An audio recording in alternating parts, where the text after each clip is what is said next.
Happening now, Austin is looking into new ways to conserve water so we don't run out in the future. This process is complicated by the ongoing drought that has shrunk many of our local water sources, such as Lake Travis. KVUE's Jessica Cha joins us here in the studio now with that story. Jessica.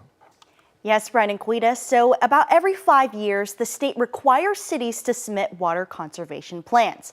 Austin Waters came out last week, but some experts say those plans aren't doing enough to save water in our current drought. Austin is in a drought and has been for years now.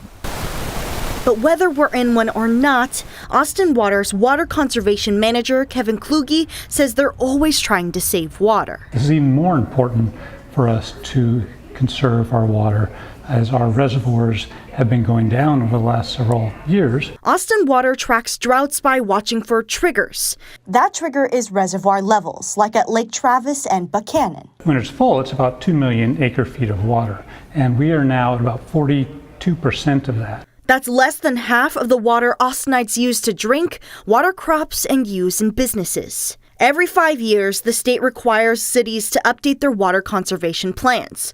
Austin's revised plans were released last week. There are goals in these plans. There's goals for per person water use, both total per person water use and residential per person water use. He says right now, each person and business uses 127 gallons per capita every day over 5 years.